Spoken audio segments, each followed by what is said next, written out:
Here is the summary of the story. Evans tries an O-level by Colin Dexter. In early March, the governor of Oxford Prison arranged for Evans, a thief, to take the O-level German exam in his cell, with a person acting as invigilator. Evans had escaped twice from prison in the past. The governor resolved that Evans would not escape from his prison this time.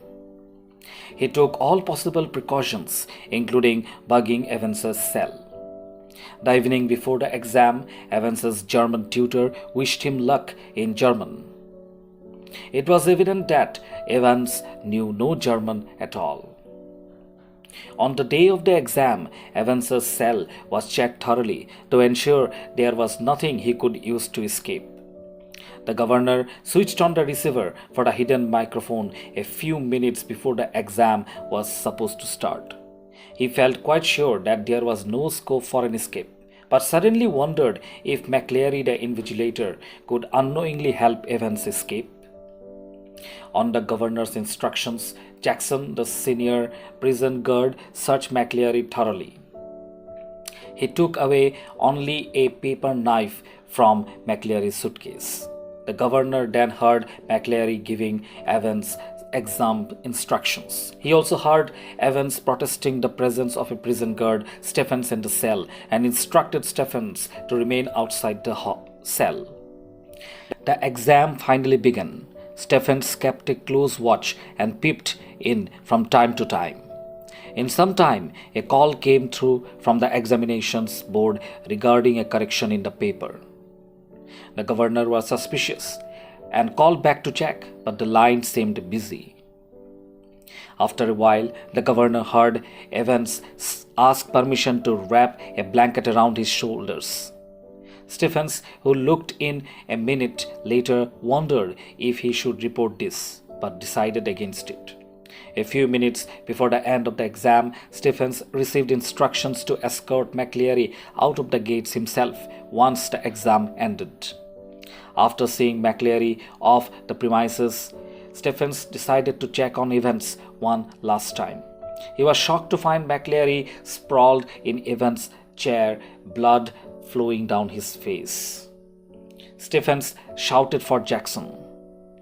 McLeary, his face contorted with pain, told them that he knew where Evans had gone. He thrust the question paper into the governor's hands.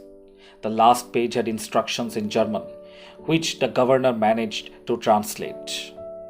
The injured McLeary was sent off in a police car that had arrived, since only he seemed to know where Evans was. The furious governor realized that someone had called Stephens impersonating him. He decoded the name Newbury from the question paper and understood Evans's plan. He issued instructions to Jackson, Stephens, and the police inspector of the locality. Just then, the governor received information that Evans had escaped the first police car. The governor, however, calmly told the policeman to reach Newbury. He inquired about McLeary and was informed that an ambulance had been arranged to take McLeary from the examinations office to Radcliffe Hospital. The governor rang the hospital, asking for McLeary. The hospital replied that there had been no one to pick up. Suddenly, the truth hit the governor. The police found the real McLeary tied up in his house. No one was found in Newbury. Everyone realized that Evans had not escaped as McLeary, but had stayed inside as McLeary. In the meantime, Evans had checked into a hotel and was enjoying his freedom. When he returned to his room after a stroll, he found the governor seated on his bed. The governor had deduced Evans' hiding place from the correction slip and McLeary's exam instructions, which were actually map coordinates.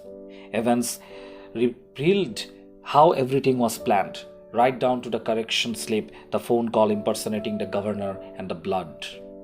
The governor wondered how Evans had planned all this without communicating with his friends. Evans explained that the German tutor was his friend. A police officer handcuffed Evans and led him to the prison van. As the van turned onto the main road, the guard in the van suddenly unlocked Evans's handcuffs and urged the driver to hurry before the governor realized that something was wrong. Evans suggested Newbury as the van sped away.